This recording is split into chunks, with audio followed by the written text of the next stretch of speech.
हाय बेटा, good morning all of you. तो आप कैसे हैं?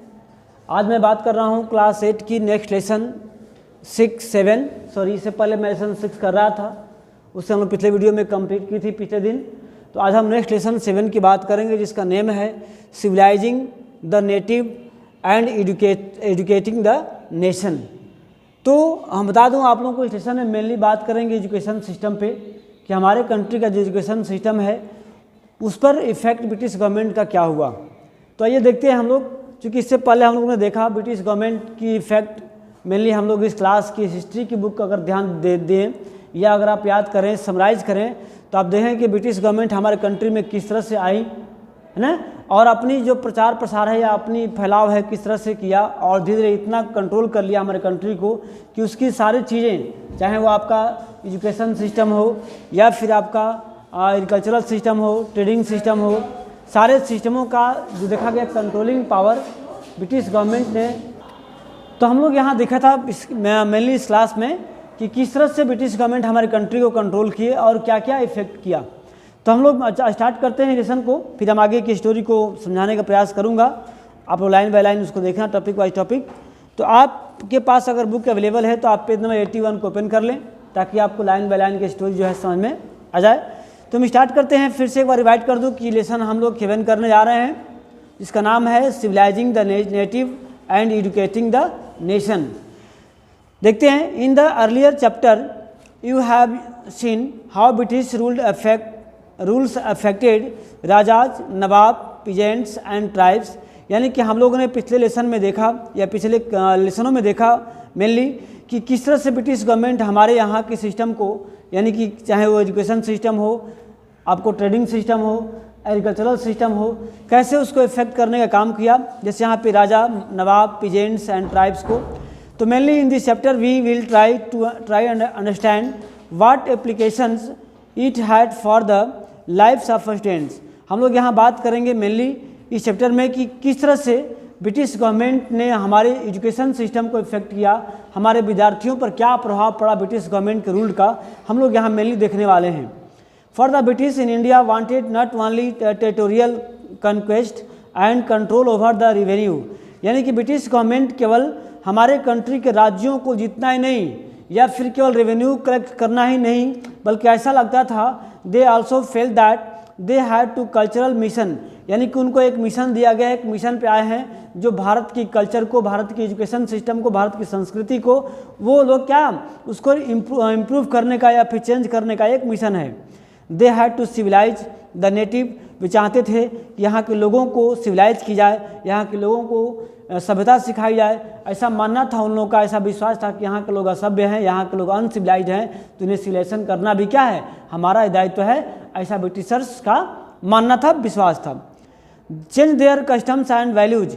चाहते थे कि यहाँ के लोगों की जो कस्टम्स है, रीति रिवाज हैं या वैल्यू हैं, जो कल्चर है, उसको बदलाव की ज़रूरत है, जो हम लोगों को करना चाहिए।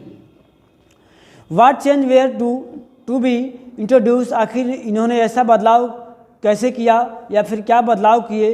How were Indians to be educated. Indian को कैसे पढ़ाया जाए या उन्हें कैसे सभ्यता सिखाया जाए। And made into what the British believed were the good subject. और इसके लिए कौन सा सब्जेक्ट या कौन से चीज़ों को वो अच्छा मानते थे, जिससे इंडियन के लोगों को सभ्यता सिखाई जा सके। तो the British could find no simple answer to this question. यानी कि इसके पास कोई एक उम्दा या फिर अथेंटिक क्वेश्चन नहीं था, अथेंटिक वे नहीं था, जिससे लगा कि लोगों को या इंडियंस को सिविलाइज कर सकते हैं, सभ्यता सिखा सकते हैं। तो they continue to be debated for many decades. और इस प्रकार की कई दशकों तक ये बात जो है डिबेट का विषय बना रहा कि आखिर यहाँ के लोग इतने असभ्य हैं, यहाँ के लोग इतने अनएजुकेटेड हैं, तो कैसे हम इसको एजुकेटेड कर सकते हैं, कैसे इसमें हम शिक्षा के विस्तार कर सकते हैं, या इनकी जो कल्चर है, सभ्यता जो है वो असभ्यों वाली है, तो हम कैसे इनको सभ्य बना सकते हैं। हम मेनली इस लेसन में देखने वाले हैं। एक बात करूँ समरी, तो हम लोग यहाँ के एजुकेशन सिस्टम को मेनली पढ़ने वाले हैं, देखने वाले हैं कि एजुकेशन सिस्टम यहाँ की किस तरह से चेंज हुई थी। नेक्स्ट आइए हम स्टार्ट करते हैं लेसन का first topic, how the British saw education. How the British saw education. British government ने एजुकेशन को कैसे देखा, मेनली इंडियन एजुकेशन के सिस्टम को। तो हम बात करेंगे, let us look at what the British do and did. In British government ने क्या सोचा और क्या किया, and how some ideas of education that we now take for granted involve in the last 200 years. In the process of this inquiry, we will also see how Indians react to the British ideas and how they developed their own views about how Indians were to be educated. यानी कि हम यहाँ देखने वाले हैं British government ने भारत की education system को कैसे देखा, और इंडिया के लोग ने, इंडियंस जो है ब्रिटिश गवर्नमेंट की जो पॉलिसी रही या जो पॉलिसी के अंतर्गत भारत की शिक्षाओं को, सभ्यताओं को या फिर कल्चर्स को चेंज करने का प्रयास किया, उस पर इंडियंस की क्या रिएक्शन रहा हम लोग देखने वाले हैं मेनली लेसन में। आइए हम स्टार्ट करते हैं फिर से जो है एक next topic, the tradition of the orientalism. ये ओरिएंटलिज्म क्या है हम बात करते हैं आगे की वीडियो में। देखिए आप लोग, तो इन 1783 a person named William Jones arrived in Calcutta. देखिए यह स्टोरी यहाँ से स्टार्ट होती है, हमारे देश की एजुकेशन सिस्टम कैसी थी, कैसे बदलाव किया गया और क्यों किया गया, इस बदलाव के पीछे हमारे कंट्री के लोगों का क्या व्यू था या फिर ब्रिटिश गवर्नमेंट का क्या विचार था, हम लोग यहाँ से उस स्टोरी को स्टार्ट करते हैं। सबसे पहली बात है कि 1783 में जो है एक पर्सन्स आते हैं, विलियम जोन्स, ब्रिटिश गवर्नमेंट का एक अफसर थे जो कोलकाता में आते हैं। He had an appointed as a junior जज at the Supreme Court that the company had set up, है ना। तो कोलकाता में आते हैं किस रूप में, एज अ जूनियर जज, सुप्रीम कोर्ट जो कि कंपनी, जो कि हमारे कंट्री का पूरा कंट्रोल ब्रिटिश कंपनी के अंडर में था, सब कुछ कंपनी कंट्रोल करती थी। तो ब्रिटिश गवर्नमेंट ने न्याय व्यवस्था को इस्टेब्लिश करने के लिए कोर्ट की व्यवस्था की थी, सुप्रीम कोर्ट। तो सुप्रीम कोर्ट में जो विलियम जॉन्स थे 1783 में, है ना, एज अ जूनियर जज के रूप में अपॉइंट होकर के कलकत्ता आए थे। आगे देखते हैं, in addition he being to expert in law, यानी कि उन्होंने नियम कानून में तो एक्सपर्ट थे ही, जानकार थे ही, उसके साथ साथ जॉन्स वाज अ लैंग्विस्टिक, अब वो लैंग्विस्टिक भी थे। लैंग्विस्टिक क्या होता है, linguistic means a person who known many या मोर देन 2 या 3 लैंग्वेज। ओके, वह व्यक्ति जो 2 या 2 से अधिक लैंग्वेज को जानता है, लिखना पढ़ना बोलना, उसे क्या बोलते हैं, लैंग्विस्टिक बोलते हैं। तो जो विलियम जोन्स थे वो नियम कानून के जानकार के साथ साथ क्या थे, कई सारी भाषाओं का जानकार भी थे। He had studied Greek and Latin in Oxford, उन्होंने ग्रीक भाषा और लैटिन भाषा की जानकारी ऑक्सफोर्ड यूनिवर्सिटी से ली थी। न्यू फ्रेंच, उसके साथ साथ उन्होंने फ्रेंच और इंग्लिश की भी जानकार मतलब थे, उनके पास नॉलेज था। And pick up the Arabic from the friend, और अपने मित्रों से अरेबिक भाषाओं की जानकारी भी ली थी। And had also learn in Persian, और पर्शियन भाषा की जानकारी भी थी, यानी कि उनको जानते हैं Greek, Latin, French, English, Arabic and Persian, इतनी भाषाओं की जानकारी उनको थी। ठीक है, इसके अलावा एट कोलकाता, जब कोलकाता आए उन्होंने, ही बिगेन स्पेंडिंग मैनी आवर्स, उन्होंने दिन के कई घंटे यहाँ के पंडितों के साथ बैठ करके संस्कृत भाषा भी सीखने का प्रयास किया, सीखना चाहते थे। ओके, तो जो लैंग्विस्टिक लोग होते हैं उन्हें अलग अलग कई लैंग्वेज को सीखने की रुचि होती है, इंटरेस्ट होता है, वो चाहते हैं कि हम अधिक से अधिक लैंग्वेज को सीखें, अधिक से अधिक लैंग्वेज को जानें। ठीक है, तो उसी प्रकार जो आपके विलियम जॉन्स थे वे एक लैंग्विस्टिक भी थे जो कई सारी भाषाओं का ज्ञान रखते थे और भाषाओं के ज्ञान में रुचि रखते थे। तो यहाँ जब कलकत्ता आए तो उन्हें संस्कृत भाषा को सीखने की अलग थी, इच्छा थी। तो हमारे यहाँ के जो पंडित थे तो उनसे संस्कृत सीखा, ग्रामर सीखा और संस्कृत में पोएट्री भी उन्होंने सीखना चाहिए और सीखा भी। इसके अलावा सुन ही वाज स्टडिंग, इसके तुरंत बाद उन्होंने एंशिएंट इंडियन टेक्स्ट, जो हमारे भारत के पुराने जो रिटेंस बुक थी उसको भी पढ़ने स्टार्ट की, जैसे लॉ की किताबें थी, फिलॉसफी थी, धार्मिक पुस्तकें थी, राजनीतिक पुस्तकें थी, नैतिक शिक्षा थी, या arithmetic, medicine and others sciences, यानी कि अलग अलग विषय की जानकारी इन्होंने क्या की, हासिल करना स्टार्ट की। कौन, विलियम जोन्स। आता है कि when William Jones came in India, तो 1783, आप लोग याद रखना डेट को। Next point, Jones discovered that his interest were shared by many British official living in Kolkata at the time, यानी कि उन्होंने देखा कि जो अलग अलग ब्रिटिश ऑफिशियल्स है जो कोलकाता में रहते हैं, उनको जो इंडियन हिस्ट्री के बारे में या जो इंडियन की जो स्टोरीज है उसे बताना चाहिए, या उसे खोज कर रहे थे। इंग्लिशमैन या और भी लोग थे, उन्होंने देखा, जॉन्स ने देखा कि और लोग जो थे इंडियन हिस्ट्री के बारे में पता लगा रहे हैं, उसको बारे में नॉलेज कर रहे हैं, पढ़ रहे हैं। जैसे Englishman like Henry Thomas Colebrooke, ये नाम है इंग्लिश मतलब अंग्रेजों का, Henry Thomas Colebrooke and the Nathaniel Halhed एक नाम है। Also were also by busy discovering the ancient Indian heritage, mastering Indian language and translating Sanskrit and Persian works into English. यानी कि एक तो जॉन्स विलियम आए ही थे, जब उन्होंने पढ़ना स्टार्ट किया, देखा कि भाई और लोग हैं जो इंडियन हिस्ट्री के बारे में जानकारी रखना चाहते हैं, पढ़ना चाहते हैं। वैसे में नाम दोनों का मिल आता है, हेनरी थॉमस कोलब्रुक और नेथनिल हॉलहेड, जो दो इंडिया ऐसे भी थे जो और लोग क्या करते, भारत की हिस्ट्री को ही पढ़ने का नॉलेज रखते थे या फिर जानना चाहते थे, यहाँ की कल्चर को, यहाँ के एजुकेशन सिस्टम को, यहाँ के अदर सब्जेक्टेड को वो पढ़ना चाहते थे या पढ़ रहे थे। और इसके साथ क्या करते थे, यहाँ की जो लैंग्वेज में संस्कृत और पर्शियन भाषा में लिखी हुई पुस्तकें थी, टेक्स्ट थी, उसको इंग्लिश में ट्रांसलेट करने का काम कर रहे थे, ताकि क्या करें, यहाँ के लोगों के अलावा अदर्स कंट्री के लोग भी, खासकर ब्रिटिशर्स लोग भी इसको जाने, पढ़ें। इसलिए लोग क्या उसको इंग्लिश में ट्रांसलेट भी कर रहे थे। टुगेदर विद देम जॉन्स, इन लोगों के साथ जॉन्स ने मिलकर के एक एशियाटिक सोसाइटी ऑफ बंगाल का इस्टेब्लिशमेंट किया, गठन की, and started a journal called Asiatic researches. और एक बार सब लोग मिलकर के एक एशियाटिक सोसाइटी गठन कर बंगाल में की थी, और फिर सब लोग मिल गया क्या, एक तरह के यहाँ के एशियाटिक रिसर्च को स्टार्ट की थी करना। यानी कि जो यहाँ के हेरिटेज था, कल्चर था, सिलेक्शन था, इन तमाम बातों के बारे में जानना और अधिक गहन अध्ययन करना, सर्च करना प्रयास किया तीनों ने मिलकर के। आगे देखते हैं, Jones and Colebrooke came to represent a particular attitude towards the India. यानी कि उन्होंने दोनों ने मिलकर के एक तरह से इंडिया की जो पार्टिकुलर सब्जेक्ट का अध्ययन करना स्टार्ट किया। दे shared a deep respect for the ancient culture. यानी कि उन्होंने देखा कि यहाँ की जो कल्चर है, एंशिएंट पुरानी कल्चर है, वो बहुत ही गहरा या बहुत ही डेवलप है, both of the India and the West. ठीक है, यानी कि इंडियन कल्चर और वेस्टर्न कंट्री कल्चर पे काफ़ी ज़्यादा अध्ययन किए, डिस्कस किए।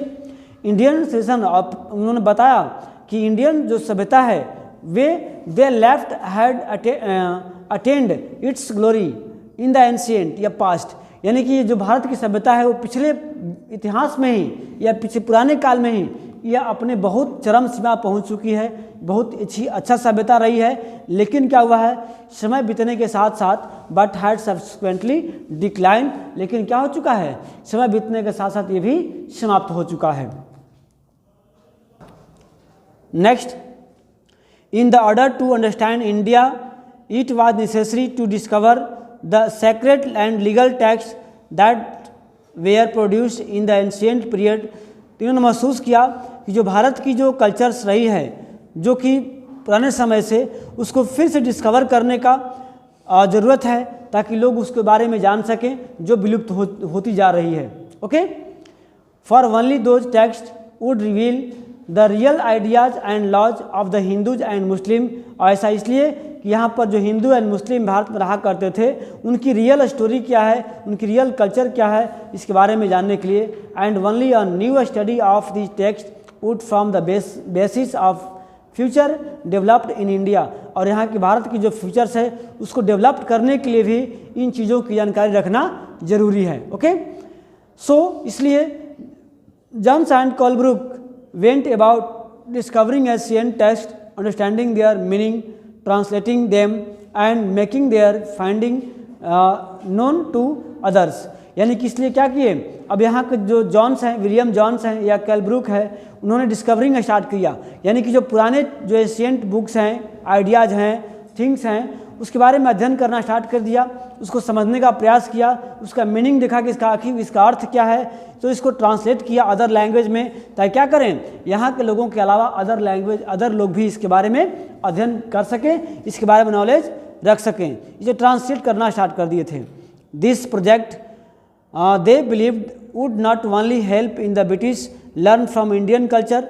ऐसा मानना था कि अगर हम लोग ऐसा करते हैं, डिस्कवरी करते हैं यहाँ के टेक्स्ट, कल्चर्स एंड सिविलाइजेशन के बारे में, तो यहाँ पर केवल ब्रिटिश गवर्नमेंट को ही फ़ायदा नहीं होगा, बल्कि क्या होगा, but it would also help Indians discover their own heritage, यानी कि यहाँ के भारत के लोग जो हैं उन्हें भी फ़ायदा होगा अपने पुराने इतिहास को, अपने पुराने कल्चर्स को, अपने पुराने सभ्यता को जानने के लिए। ओके, एंड अंडरस्टैंड और lost glories of their past, और ये भी होगा कि हमने पुराने समय में हमारी क्या ख्याति थी, हमारी क्या प्रसिद्धि थी, और हमने क्या गुम कर दिया, हमने क्या लॉस कर दिया।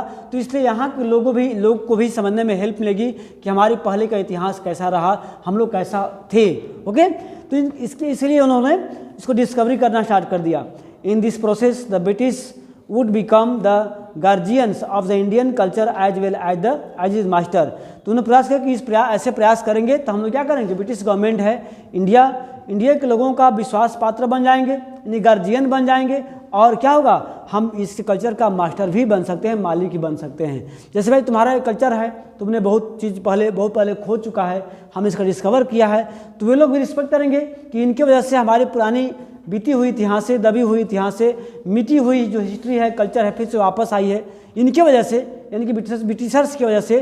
तो इंडियन लोग हैं हमारा रिस्पेक्ट करेंगे, और हम इनके हिस्ट्री, कल्चर या सभ्यता का हम मालिक बन जाएंगे, मास्टर बन जाएंगे, हम डिस्कवरी करेंगे। तो ऐसा जॉन्स का या फिर कैलब्रुक का मानना था।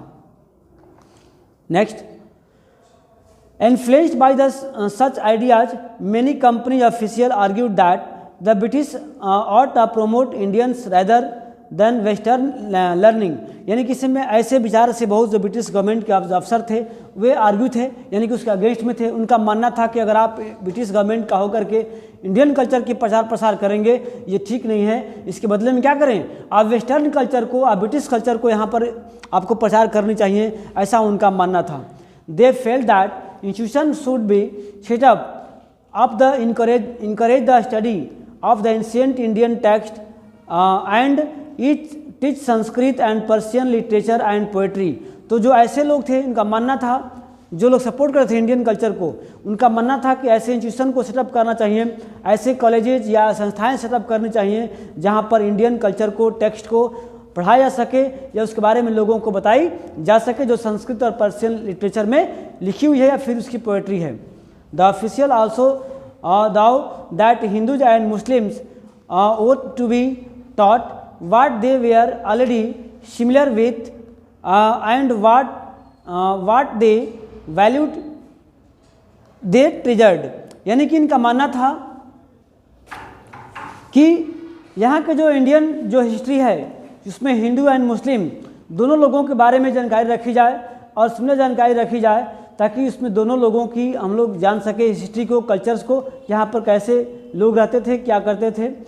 तो only them they believed would the British hope to win the place in the heart of the natives, यानी कि ऐसा करने से उनका विश्वास था ब्रिटिशर्स का कि यहाँ के भारत के लोगों का जो हार्ट है, दिल है, हम लोग जीत सकते हैं, कि हम लोग केवल आपके यहाँ का केवल रिसोर्स को लेने नहीं आए हैं, हम आपके यहाँ कंट्री पे के राज्य कर नहीं आए हैं, बल्कि हम आपके लिए, आपके हेरिटेज के लिए, आपके कल्चर के लिए, आपके एजुकेशन सिस्टम के लिए भी हम लोग कुछ करने आए हैं। ऐसा लगे कि हम उनके हितैषी हैं, हम उनके दुश्मन नहीं हैं, इसलिए हमें ऐसा कार्य करना चाहिए, ऐसा ब्रिटिश गवर्नमेंट का मानना था कि अगर ऐसा करेंगे तो क्या करेंगे, हम हिंदुओं के बीच में, हम इंडियन के लोगों के बीच में अपनी पहचान बना सकेंगे, अपना एक छवि जो है बना सकेंगे।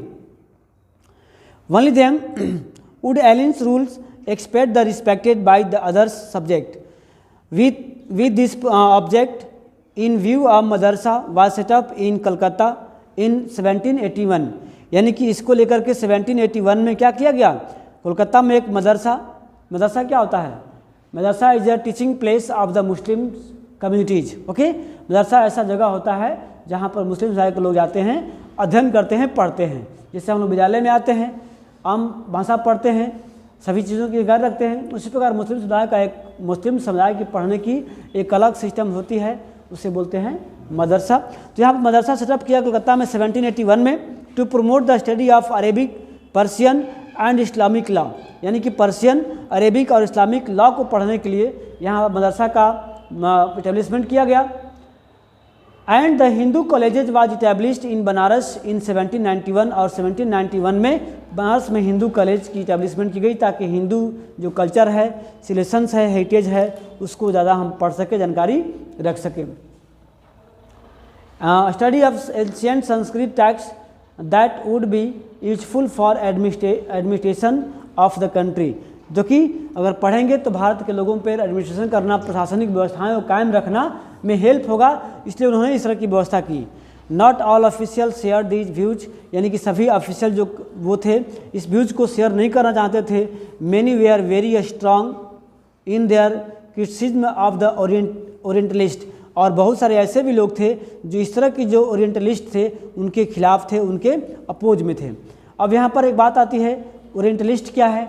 तो ओरिएंटलिस्ट आप देख सकते हैं यहाँ पर साइड में बहुत सारे वर्ड का दिया हुआ है मीनिंग, तो आप यहाँ से देख सकते हैं कि ओरिएंटलिस्ट उसको बोलते हैं those with the scholarly knowledge of the language and cultures of Asia, यानी कि वैसे व्यक्ति जो एशिया के पूरे कल्चर और लैंग्वेज जानकारी रखते हैं या उनको जानकारी होता है, ऐसे लोग क्या बोलते हैं? ओरिएंटलिस्ट। ओके, तो इसको देखना आप लोग। नेक्स्ट टॉपिक जो है आपका grave years of the East, तो हम इसको करते हैं नेक्स्ट वीडियो में, चूँकि लंबा हो जाएगा और आपको समझ में भी नहीं आएगा, तो हम इसको करते हैं नेक्स्ट पार्ट में। तब तक के लिए थैंक्स, गुड बाय।